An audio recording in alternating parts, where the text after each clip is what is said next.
Un cordial saludo a todos nuestros hermanos y amigos que nos ven en este día a través de YouTube, esperando que el Señor esté derramando grandes bendiciones sobre ustedes. Vamos a iniciar con el tema de hoy, el cual le hemos titulado El mandamiento más olvidado. Vamos a iniciar con este tema, pero no podemos hacerlo sin antes pedir la bendición, la iluminación y la protección de nuestro Dios Todopoderoso. Para ello les invito a arrodillarse y si no pueden, en señal de reverencia y adoración, les sugiero que inclinen sus rostros. Oremos.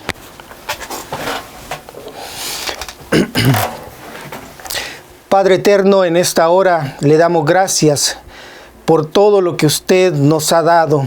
Gracias, Señor, porque podemos ver la luz del sol. Gracias, Señor, porque tenemos un techo que nos protege. Gracias por el alimento que usted ha proveído para cada uno de nosotros. Y queremos suplicarle que bendiga de igual manera a todas aquellas personas que están en gran necesidad. Y que sobre todo nos use a nosotros para ayudar a los necesitados. Venimos a usted también necesitados de perdón. Sabemos que hemos transgredido su santa ley y pedimos, Señor, que usted nos perdone, que nos lave con la sangre del Cordero y que también, ahora que vamos a estudiar su palabra, que su Espíritu Santo descienda sobre nosotros, nos ilumine, nos dé convicción de pecado, que podamos aprender lecciones profundas que el Espíritu Santo pueda usar para transformar nuestras vidas. Quédese con nosotros y en el hogar de cada uno de nuestros oyentes, se lo suplico, se lo ruego, en el nombre de nuestro Rey y Salvador Jesucristo. Amén.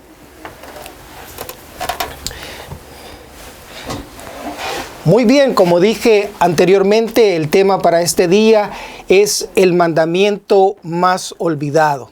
Y si yo en este día hiciera una encuesta entre muchas personas de cuál es el mandamiento que la humanidad y especialmente el mundo cristiano se ha olvidado, habrían diferentes opiniones, habrían diferentes respuestas. La palabra de Dios en la ley, en la Torá, nos presenta 613 mandamientos que tienen que ver con diferentes áreas de la vida del cristiano, de la vida del Hijo de Dios.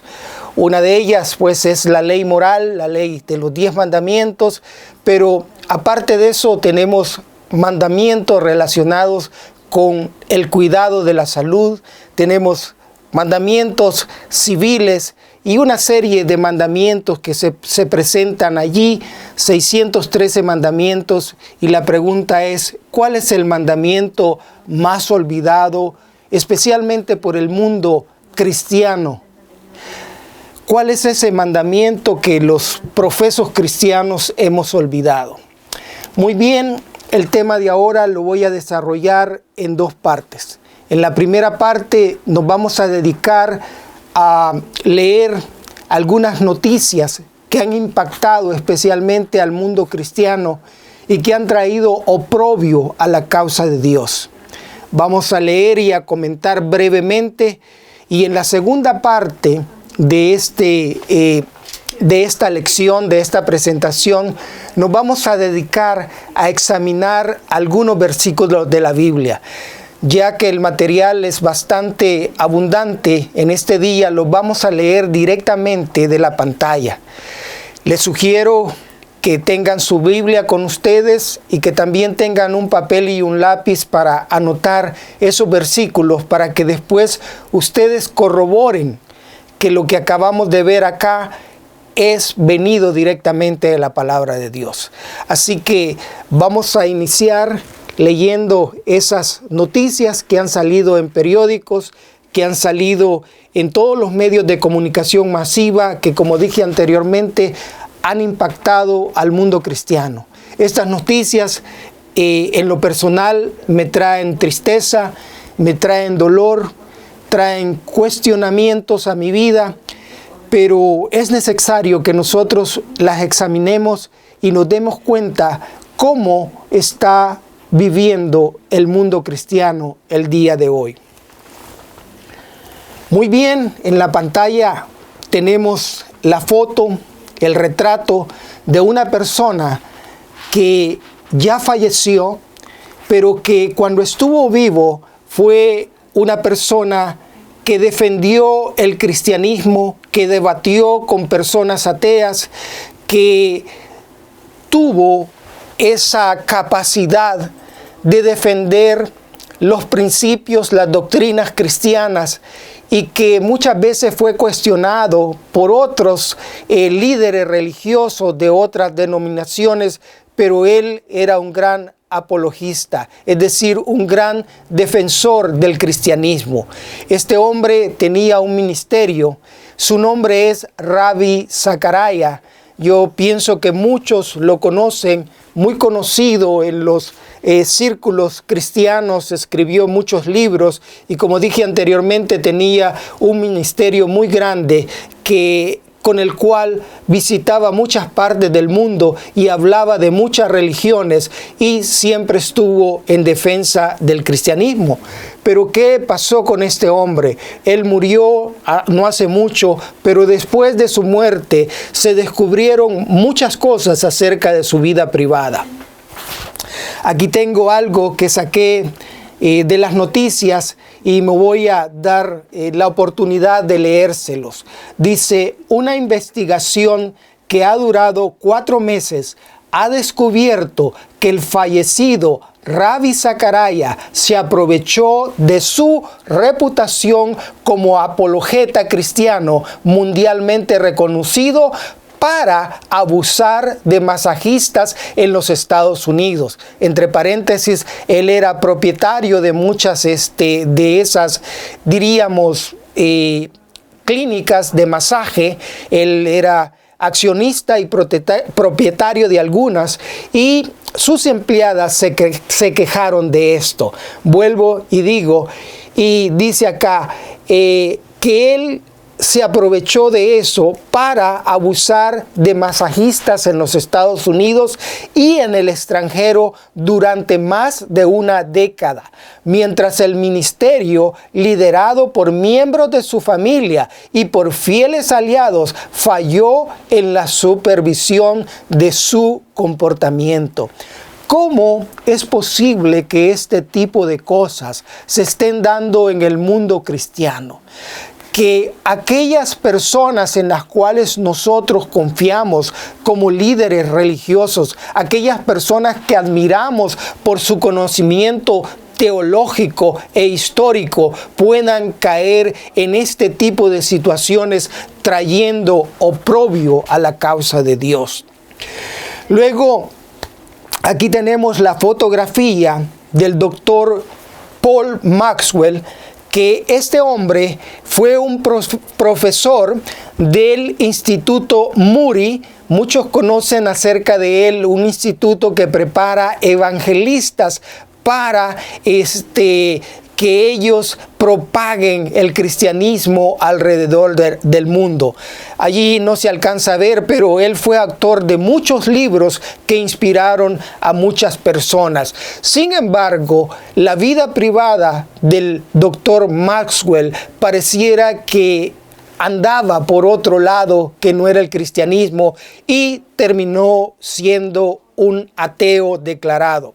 Aquí tengo la noticia, desafortunadamente no tuve tiempo para traducirla, pero voy a tratar en este momento de traducirla para ustedes lo más fidedignamente posible de acuerdo a mi capacidad. Dice acá el doctor Pablo Maxwell, un actor que anteriormente era profesor del Instituto Bíblico Moody y escritor para Deseando a Dios. Este era un programa radial, un podcast. Ha anunciado que no es más un cristiano. Maxwell anunció su decisión el día de ayer en un video realmente emocional que fue distribuido a través de Instagram. Pero el día de hoy, ese anuncio, ese video ha sido quitado. La agencia de reporte Reuters trató de contactar a Maxwell acerca del contenido y acerca de por qué se quitó ese video. Pero el doctor Maxwell no respondió a las llamadas de estos reporteros. Abajo vamos a leer lo que él dice ahora, lo que él piensa, las palabras del doctor Paul Maxwell. Dice: lo que realmente extraño es la conexión con la gente. Eso fue lo que reportó y escribió Maxwell en el Instagram.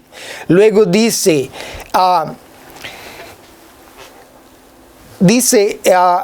que él ha descubierto que ya está listo para conectarse con la gente de nuevo. Dice, y yo estoy listo para no manifestar o sentir enojo. Dice, les amo, amigos, y amo la amistad y la ayuda, el soporte que ustedes construyeron aquí para mí. Y pienso que lo más importante que tengo que decir es que ya no soy más un cristiano y me siento bien. Yo estoy, dice él, realmente feliz. Me parece que todos aquellos que una vez estuvieron involucrados en el cristianismo, que sintieron la lucha entre el bien y el mal, cuando ellos deciden abandonar el cristianismo, cuando deciden abandonar a Dios, ellos sienten un alivio.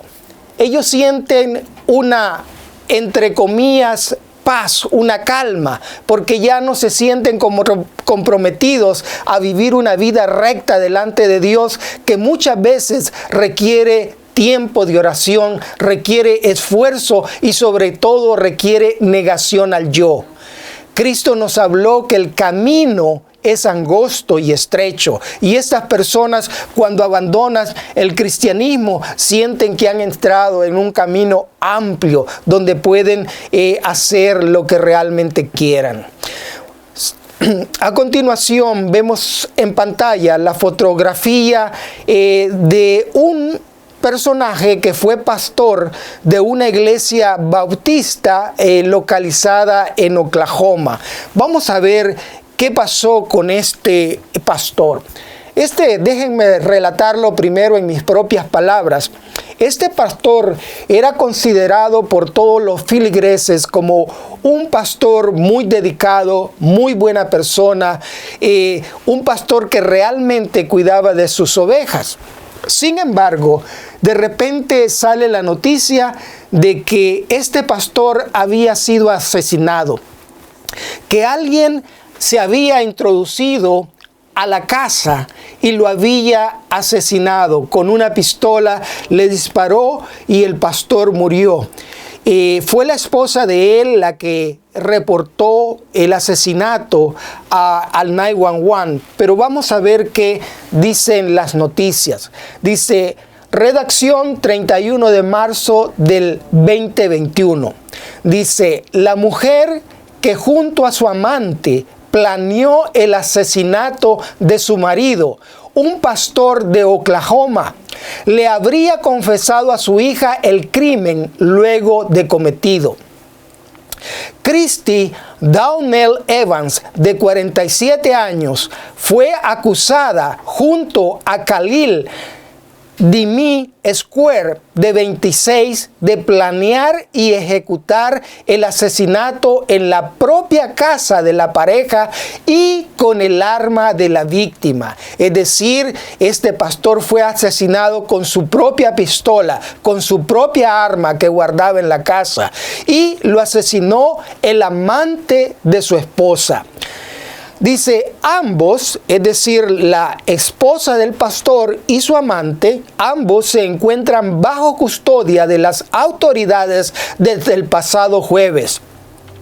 Según el Buró de Investigaciones Estatales de Oklahoma, la mujer y Square, es decir, su amante, ese era el apellido, la mujer y Square enfrentan cargos por la muerte a balazos de David Evans, de 50 años, el pasado 22 de marzo en la residencia de la pareja de religiosos.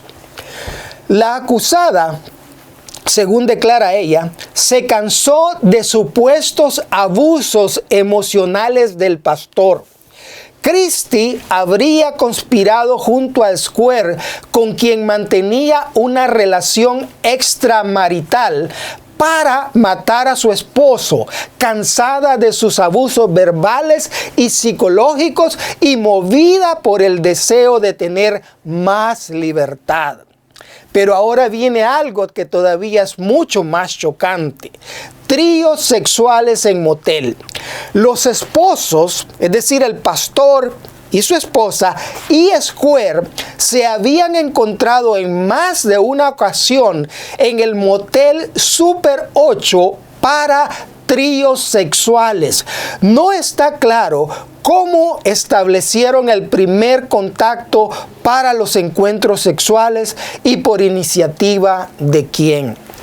Es sorprendente, hermanos y amigos, es realmente chocante, es doloroso al mismo tiempo ver hasta dónde los líderes religiosos han caído. Cómo viven una doble vida, una cara ante la comunidad religiosa y otra cosa dentro de sus casas, otra cosa dentro de la vida privada. Aquí vemos una pareja. Parecen muy felices, un corazón atrás como símbolo del supuesto amor que se tenían. Ella, una mujer no solo religiosa, sino que también política, ocupando un puesto en la Asamblea Legislativa de Brasil. Además de eso, cantante de música cristiana, y el caballero que vemos a su lado, un pastor mucho menor que ella, dedicado a su iglesia. Pero todo parece muy lindo, todo parece muy ideal, muy romántico en esta foto, pero veamos qué pasó a continuación. ¿Qué dicen las noticias? Permítanme leer esta noticia. Dice: el macabro asesinato de un pastor evangélico a manos de su esposa y de 7 de sus hijos, que tenían 55, ha escandalizado a Brasil. Déjenme decirle que estos 55 hijos, muchos de ellos, la mayoría, eran hijos adoptivos. Habían adoptado, habían ayudado a niños y tenían 55 de ellos. Y 7 de ellos fueron los que ayudaron a la esposa de él a cometer este acto macabro, este asesinato. Sigue diciendo la noticia: pese a ser la actora intelectual, la mujer cuenta con inmunidad legislativa, pues también es diputada. La policía reveló que la pareja inició su relación cuando ella tenía 30 y él 14. Pastora evangélica, cantante de gospel. Esta gospel es un género de música cristiana como la que cantaba el famoso Elvis Presley. Dice: cantante de gospel y política. Una congresista acusada de ordenar el asesinato de su marido. También líder religiosa, con la complicidad de 7 de sus 55 hijos, protagoniza una siniestra historia en Brasil donde la realidad supera a la ficción. Flordelis dos Santos Souza, viuda del pastor evangélico Anderson do Carmo y quien está en libertad por cuenta de su inmunidad parlamentaria, tramó desde el 2018 un plan para cegar la vida de su esposo, 16 años más joven que ella, según detalles divulgados por las autoridades tras la captura de varios de sus hijos este lunes. Tengo entendido, por otras noticias que no están acá, que desde el 2018 esta mujer empezó a poner porciones de veneno en la comida del pastor para asesinarlo. Y últimamente, cuando todo esto falló, decidieron acribillarlo a balazos, y así murió este pastor evangélico. Dice acá, el religioso fue acribillado con más de 30 tiros. Parece que ella quería estar bien segura de que este hombre estuviese muerto. Leo de nuevo, el religioso fue acribillado con más de 30 tiros el 16 de junio del 2019. Cuando la pareja llegaba a su residencia tras haber participado en una ceremonia religiosa, venían de la iglesia y después de llegar a casa pasó lo que pasó. Dice, en ese entonces la diputada atribuyó el homicidio del pastor a un asalto efectuado por varios hombres que al parecer lo venían persiguiendo en una motocicleta. Es decir, esta mujer tenía todo un plan, toda una trama para ocultar su asesinato. Sigue diciendo la noticia, no obstante, las investigaciones adelantadas por la Fiscalía y la Policía señalaron que la diputada era quien había planificado su muerte en complicidad con algunos de sus hijos. Un proyecto que había comenzado desde el 2018 con una serie de envenenamientos fracasados. Decir... Esto es realmente sorprendente y doloroso. Cosas que se pueden esperar que pasen en el mundo secular, en esas esferas que nosotros consideramos esferas bajas, controladas totalmente por el enemigo, por Satanás, pero vemos que ahora estas cosas están siendo común dentro de los medios religiosos y espirituales, de los cuales se espera todo lo contrario. Ahí en la pantalla tenemos la foto de archivo del folleto publicada por la Cámara de Diputados de Brasil y tomada el 21 de junio del 2019 de la congresista Flordelis dos Santos de Souza durante una ceremonia en la Cámara de Diputados de Brasil en Brasilia. Ahí pueden verla a ella como una miembro del Parlamento de Brasil, política y religiosa, pastora, pero parece que no era pastora de Cristo, sino una pastora, un líder de Satanás. Otra noticia más, y con esta vamos a terminar, debido a que no quiero entretenerlos mucho, pero esto es importante para la segunda parte, donde vamos a leer nuestros versículos bíblicos. Dice ahí, la policía investiga. Encuentran fallecidas a 3 personas en palos blancos. Una era pastor de la iglesia. Al lado derecho de su pantalla ustedes van a ver allí un edificio que parece un edificio de apartamentos. Es el lugar donde el pastor que encontraron en la iglesia vivía. Él rentaba una habitación ahí, y en el lado izquierdo ven la foto de la iglesia que dice Iglesia Adventista del Séptimo Día. Esta foto fue entregada por Radio Tropical.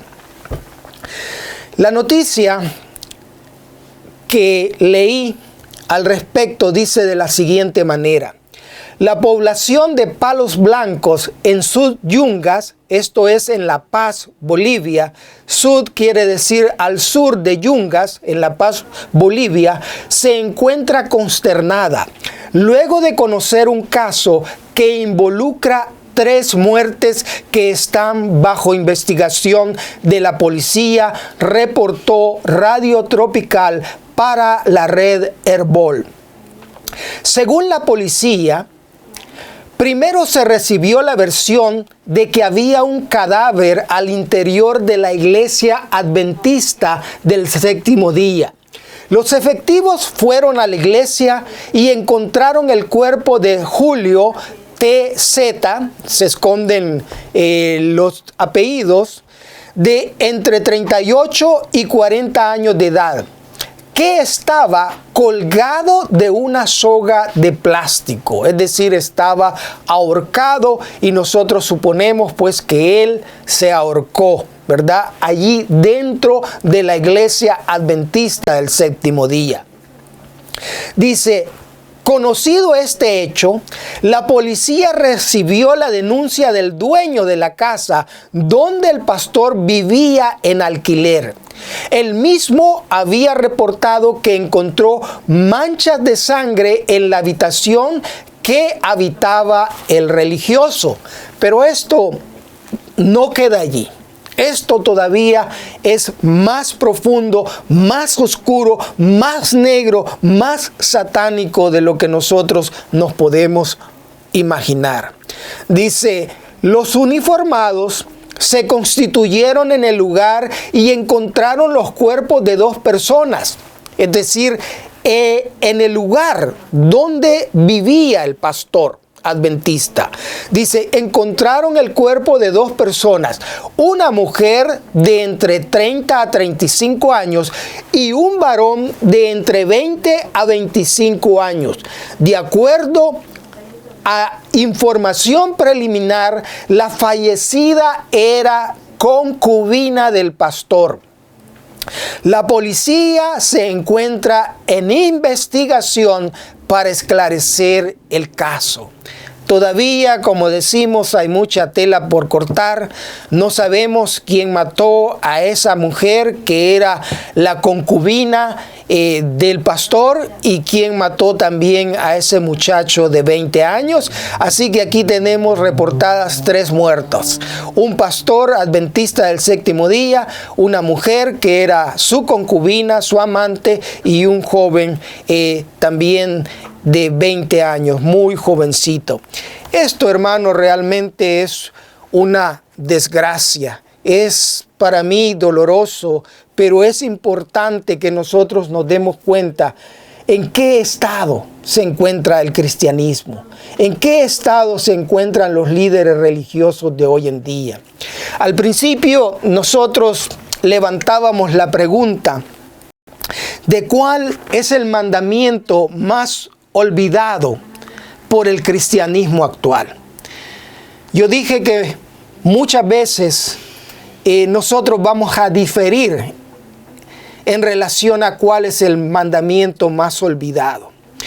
Para mí va a ser el siguiente. Hermanos, veamos lo que dice la palabra de Dios en el libro de Levítico, el capítulo 19, el verso 2 y 3. Perdón, ahí hay un error. Dice Levítico 19, 2 al 32, dice en la pantalla, pero solamente creo que es el versículo 2 el que vamos a leer.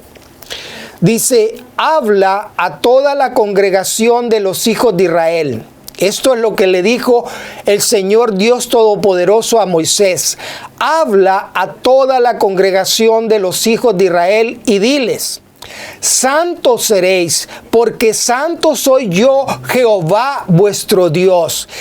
Hermanos, el Señor está hablando aquí y dando un mandamiento. Está hablando en una voz imperativa. Santos seréis. Ese es un mandamiento. Porque santo soy yo, Jehová vuestro Dios. Para mí, hermanos y amigos, el cristianismo se ha olvidado de este mandamiento. Santos seréis. ¿Y qué quiere decir santo? No voy a entrar ahorita en un estudio etimológico de lo que significa la palabra en hebreo o en el griego. Simple y sencillamente santo significa ser apartado, consagrado, apartado del pecado y consagrado al 100% a una vida de entrega, de servicio y obediencia a Dios. Levítico capítulo 11, verso 44 dice: porque yo soy Jehová vuestro Dios, vosotros por tanto os santificaréis o os consagraréis, dicen otras versiones, y seréis santos, porque yo soy santo. Así que no contaminéis vuestras personas con ningún animal que se arrastra sobre la tierra. La santificación tiene que ver con muchas áreas de nuestra vida. En este caso vemos acá que está relacionado con la alimentación. La alimentación, el cuidado de la salud, el cuidado del cuerpo y la mente tienen que ver mucho con el proceso de santificación. Así que dice: porque yo soy Jehová vuestro Dios, vosotros por tanto os santificaréis y seréis santos, porque yo soy santo. Ahora, no quiero dejar pasar por alto esto, y yo quisiera levantar la pregunta: ¿por qué hoy en día no se predica tanto acerca de la santidad? ¿Por qué no se predica este mandamiento de ser santo, que para mí es el mandamiento más olvidado por el mundo cristiano de hoy en día? La razón es, hermanos y amigos, porque nosotros, los que predicamos la palabra de Dios, los que decimos ser cristianos, no tenemos la autoridad moral para predicar acerca de santidad. Y esa es, creo, la razón principal porque hoy en día no se predica en las iglesias esto. La mayoría de las iglesias evangélicas están predicando únicamente temas que prácticamente se pueden clasificar como temas de psicología motivacional. Quieren ellos convertirse, lo que dicen hoy en día, en coaches, en personas que te van a guiar hacia el éxito, hacia el triunfo material, pero nadie está predicando de santidad. Tengo aquí un escrito inspirado que vamos a leer, y creo que este escrito inspirado tiene mucho que decirnos, mucho de lo cual nosotros podemos aprender. Está tomado de Testimonios para la Iglesia, el tomo 5, las páginas 221 y 222. Dice así: la norma de santidad es la misma hoy que en el tiempo de los apóstoles. Ni las promesas ni los requisitos de Dios han perdido fuerza, pero ¿cuál es el estado de los que profesan ser el pueblo de Dios cuando se compara con el de la iglesia primitiva? ¿Dónde está el espíritu y el poder de Dios que acompañaban entonces la predicación del evangelio? Y ahora leemos del libro de Lamentaciones, capítulo 4, verso 1. ¡Ay! ¿Cómo se ha oscurecido el oro! ¿Cómo el buen oro se ha alterado! Las piedras del santuario están esparcidas por los cruces de todas las calles. Hermanos, nosotros como cristianos estamos llamados a ser como el oro puro, el oro que brilla, el oro que refleja la luz. Y desgraciadamente, como dice este versículo, el oro hoy en día ha perdido ese brillo, se ha oscurecido, se ha empañado. Y aún más dice las piedras del santuario. Nosotros somos las piedras del santuario. Recordemos que el sumo sacerdote llevaba en su pecho un efod donde tenía 12 piedras. Esas 12 piedras estaban representando a las 12 tribus de Israel, pero más adelante ahora representan a los 12 apóstoles, que son los representantes, los fundamentos de la iglesia cristiana hoy en día. Nosotros somos esas piedras preciosas, y dice el libro de Lamentaciones capítulo 4, dice: cómo el buen oro se ha alterado. Las piedras del santuario están esparcidas por las cruces de las calles. Hermanos, en las cruces de las calles todo mundo camina y pisotea esas piedras. Esas piedras realmente pierden su valor por estar tiradas en las calles. Y así está el cristianismo de hoy en día. Dije que no iba a comentar mucho por el tiempo, así que vamos a seguir leyendo los versículos y vamos a hacer comentarios muy breves. Dice Levítico 22:32, no profanen mi santo nombre, pues yo he de ser santificado en medio de los hijos de Israel. Yo soy el Señor que los santifica. Dice acá el Señor que Él va a ser santificado en medio de los hijos de Israel, con las noticias que leímos al principio, con el análisis que tú puedes hacer de cómo está el cristianismo moderno. ¿Crees que el Señor está siendo santificado? ¿Que el mundo exterior puede decir que hay un grupo de personas que realmente reflejan el carácter de Dios? Obviamente no. Éxodo 31:13. Bueno, antes de esto quisiera decir que la santificación tiene que ver mucho con nuestro testimonio. Nosotros podemos dar un testimonio de que somos un pueblo santificado y eso trae honra y gloria a Dios. O podemos dar un testimonio de que somos un oro que ha perdido su brillo y traer oprobio, desgracia, blasfemia a la causa de Dios. Éxodo 31:13 dice, tú hablarás a los hijos de Israel y les dirás, ciertamente guardarán mis sábados, porque esto es una señal entre yo y ustedes a través de sus generaciones, para que sepan que yo soy el Señor, el que los santificó. Guardar los mandamientos de Dios, en este caso el cuarto mandamiento, relacionado con el día de reposo, tiene que ver mucho con nuestra santificación. Dice el Señor, yo soy el Señor el que los santifico. Si nosotros guardamos el cuarto mandamiento, un tiempo sagrado, que desde la creación fue apartado por el Señor, fue bendecido y santificado. El Señor, cuando ve nuestra obediencia a los mandamientos, obediencia al cuarto mandamiento, ese tiempo lo aprovechamos para que el Señor trabaje en nuestro corazón, para que el Señor nos santifique y nos purifique. Deuteronomio capítulo 28, el verso 9 dice, si guardas los mandamientos del Señor tu Dios y andas en sus caminos, el Señor te confirmará como pueblo santo suyo, como te ha jurado. Repito, si guardas los mandamientos y andas en sus caminos, el Señor te confirmará como pueblo santo suyo.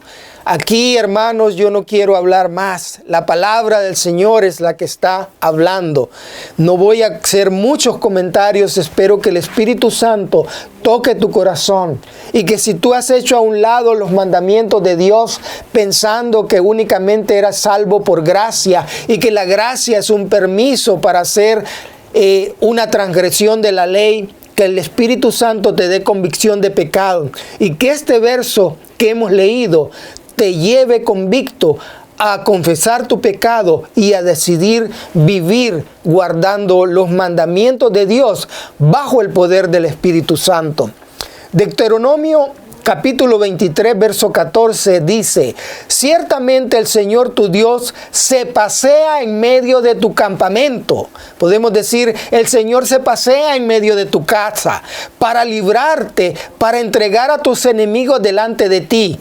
Por eso, tu campamento deberá ser santo. Es decir, tu casa, tu campamento debe ser santo. Un campamento donde no se va a prestar para oír música blasfema, para ver programas que traigan inmoralidad. Tu campamento deberá ser santo, de modo que Él no vea en medio de ti alguna cosa indecente y se aparte de ti. queremos que el Señor esté a nuestro lado, mantengamos nuestro campamento en santidad. Levítico capítulo 20, verso 7 dice: santifíquense, pues, y sean santos, porque yo, el Señor, soy su Dios. Aquí vemos otra vez el mandamiento: sean santos, porque yo, el Señor, soy su Dios. En el libro de Romanos, capítulo 1, verso 7, leemos lo siguiente: a todos los que están en Roma, es decir, esta carta de Pablo era dirigida a los que estaban en Roma, a todos los que están en Roma, amados de Dios, llamados a ser santos. Es decir, nosotros tenemos un llamamiento, y no es un llamamiento cualquiera, es un llamamiento para ser santos. Dice: gracia a ustedes y paz de parte de Dios nuestro Padre y del Señor Jesucristo. A todos los que están en Roma, ahora cambiémosle ese Roma. El Señor está diciendo a todos aquellos que están en Washington, a todos aquellos que están en Renton, o ponle el nombre en la ciudad o el país donde vive, a todos los que están en Washington, amados de Dios, llamados a ser santos. El verso, ahora vamos a ver en Efesios, el capítulo 1 y el verso 4 dice: asimismo nos escogió en él desde antes de la fundación del mundo, para, aquí está el propósito por el cual Dios nos escogió. Aquí está el propósito por el cual el Señor nos llamó. Dice: para que fuéramos santos y sin mancha delante de Él. Repito, Efesios 1:4. Asimismo nos escogió en Él desde antes de la fundación del mundo, con el propósito que fuéramos santos y sin mancha delante de Él. Sigamos adelante con nuestros versículos, que yo no quiero comentarlos tanto. Quiero que la palabra de Dios vaya permeando en sus conciencias, en mi conciencia, y que nos dé esa convicción de que hemos sido llamados con un propósito de ser santos. Efesios capítulo 5, verso 3 dice: pero la inmoralidad sexual y toda impureza o avaricia no se nombre más entre ustedes, como corresponde a santos. La palabra de Dios llama a todos los cristianos santos. Cuando nosotros aceptamos a Cristo como nuestro Salvador personal, cuando rendimos nuestra vida a Él y decidimos seguirle, somos considerados santos. La santificación es un proceso, obviamente, pero somos considerados santos. Pero ese estatus que la palabra de Dios nos da, ese estatus que nos dio el aceptar a Cristo como Salvador personal, es un estatus que tiene que mantenerse, cuidarse, sostenerse. Es un estatus que debe ir en crecimiento, de gloria en gloria, de santidad en santidad. El libro de Primera de Pedro, el capítulo 1, el verso 15 y 16 dice: antes bien, así como aquel que los ha llamado es santo, también sean santos ustedes en todo aspecto de su manera de vivir. La santidad no abarca solo un área de la vida. No abarca solamente el servicio que nosotros damos en la iglesia, en la comunidad. La santidad, como podemos ver aquí, abarca todas las áreas de nuestra vida. Repito, Primera de Pedro 1, 15 y 16. Antes bien, así como aquel que los ha llamado es santo, también sean santos ustedes en todo aspecto de su manera de vivir. Verso 16, porque escrito está: sean santos porque yo soy santo. Este mandamiento de sean santos, hermanos y amigos, es el mandamiento que los cristianos de hoy en día hemos hecho a un lado. Es el mandamiento que el mundo no quiere conocer y que si lo conocería, lo rechazaría.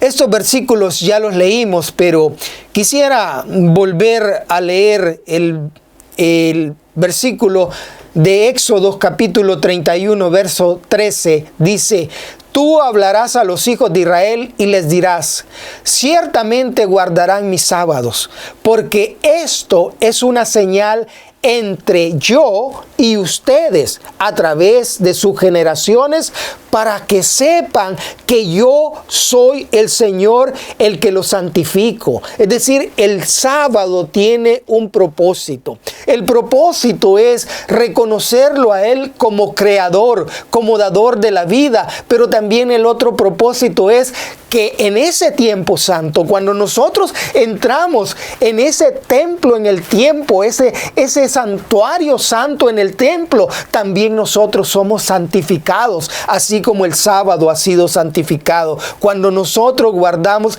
el sábado en ese sentido de entregar nuestras vidas, de hacer un autoanálisis de nuestras vidas y reconocer que necesitamos más y más del Señor.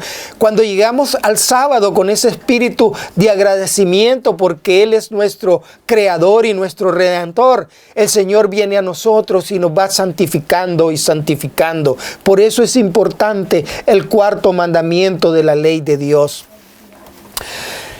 Vamos a leer aquí del libro Éxodo, capítulo 19, los versos 5 y 6. Dice así, en el verso 5, dice: ahora pues, si de veras escuchan mi voz y guardan mi pacto, serán para mí un pueblo especial entre todos los pueblos, porque mía es toda la tierra.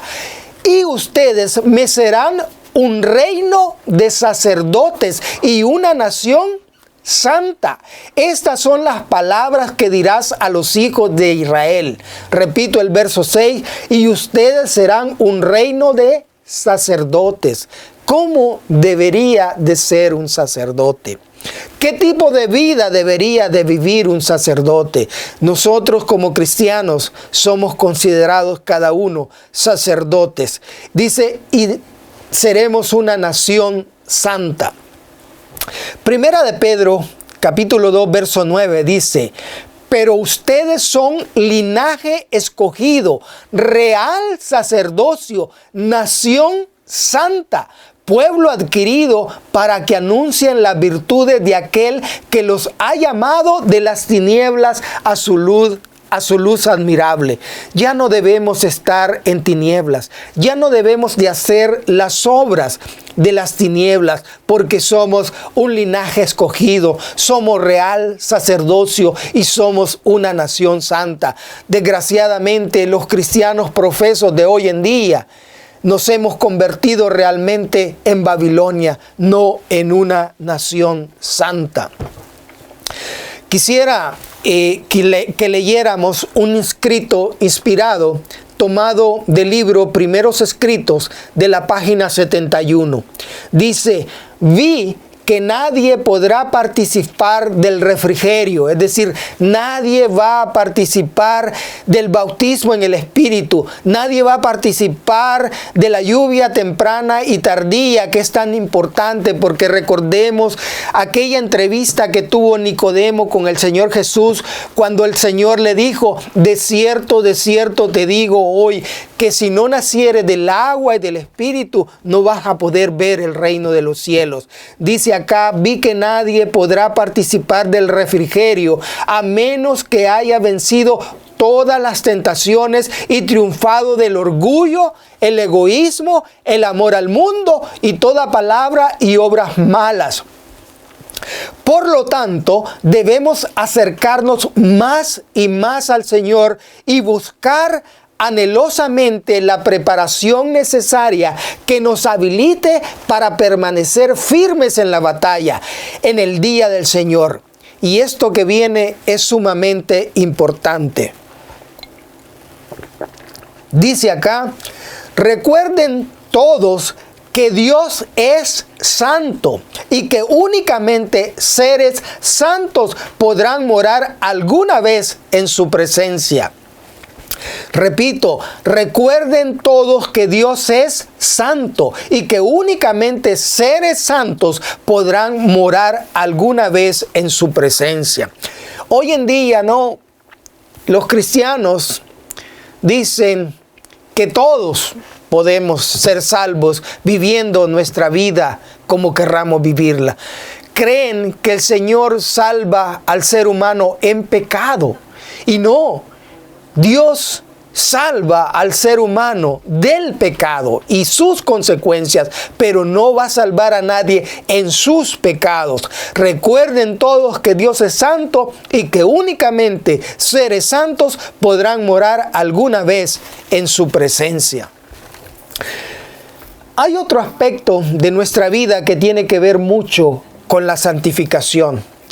En el Evangelio según Juan, el capítulo 17 y el verso 17, el Señor Jesucristo orando pidió al Padre: santifícalos en tu verdad, tu palabra es verdad.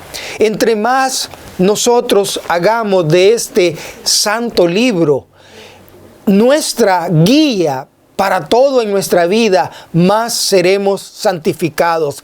Santifícalos en la verdad, tu palabra es verdad. En el libro de Segunda de Corintios, el capítulo 7 y el verso 1, dice así: así que, amados, ya que tenemos tales promesas, limpiémonos de toda impureza de cuerpo y de espíritu, perfeccionando la santidad en el temor de Dios. Dice, perfeccionando la santidad en el temor de Dios. Como dije anteriormente, cuando venimos a Cristo, nosotros somos considerados santos. Se nos da ese estatus de santos, pero eso tiene que ser perfeccionado. Es un proceso en el cual tenemos que crecer día con día. No te sientas abatido si tú estás en la lucha como yo en la santificación. Recordemos que el apóstol Pablo dijo: no pretendo haberlo alcanzado, pero prosigo al blanco. No quites tus ojos del blanco, y el blanco es Jesucristo. El blanco es reproducir su carácter, el carácter de Jesucristo en nuestras vidas. No es fácil, es difícil. Nosotros no podemos hacerlo solos, no podemos hacerlo por nosotros mismos, no podemos hacerlo a través de nuestra fuerza mental, sino que lo único que nosotros podemos hacer es tomar la decisión de que el Señor nos santifique, de que el Señor nos transforme. Pero no solo es la decisión, es también la disposición. Estar dispuesto a que el Señor nos transforme. Y muchas veces eso requiere de que el Señor haga algunos cambios en nuestra vida. Eso requiere que el Señor permita que pasemos por algunas crisis, por algunas situaciones a veces difíciles. Pero así como nosotros muchas veces necesitamos podar un árbol, también el Señor necesita podar algunas cosas que andan mal en nuestras vidas. Así que dice, perfeccionando la santidad en el temor de Dios. Vamos ahora al libro de Primera de Tesalonicenses, capítulo 4 y el verso 3. Y aquí con este verso vamos a terminar, es el último de los versos. Dice, porque esta es la voluntad de Dios. Mire, muchas veces nos preguntamos nosotros, ¿y cuál es la voluntad de Dios? ¿Qué es lo que Dios quiere de mí? ¿Qué es lo que Dios quiere de su iglesia? ¿Qué Dios quiere de nosotros? Aquí está claro y dice, porque esta es la voluntad de Dios, la santificación de ustedes, que se aparten de inmoralidad sexual. Y eso es por dar un ejemplo, la inmoralidad sexual. Pero hay muchas cosas de las cuales nosotros tenemos que apartarnos para hacer la voluntad de Dios. La voluntad de Dios es vuestra santificación. Espero, hermanos y amigos, que esto nos haga reflexionar, que esto sirva para que nosotros tengamos convicción de pecado y aceptemos ese gran mandamiento. que dijo el Señor: sed santo porque yo soy santo. Estamos llamados a la santificación. Vamos a terminar en este día con una oración. Te invito a postrarte para invocar el nombre del Señor, y si en caso no puedes hacerlo, simplemente inclina tu rostro en señal de reverencia y adoración. Oremos. Padre eterno, le doy gracias porque en esta hora su palabra ha hablado. Le pedimos perdón, Señor, porque nosotros hemos traído oprobio a su causa, porque su nombre muchas veces es blasfemado por la conducta de aquellos que deberíamos reflejar el carácter de Dios. Perdónenos, Señor, lávenos en la sangre del Cordero y denos, Señor, el poder de su Espíritu Santo para poder vivir vidas santificadas. Quédese con nosotros, quédese con cada uno de nuestros oyentes, bendígales abundantemente y sobre todo que el Espíritu Santo toque sus corazones en el nombre de mi Rey y Salvador Jesucristo. Amén. Amén.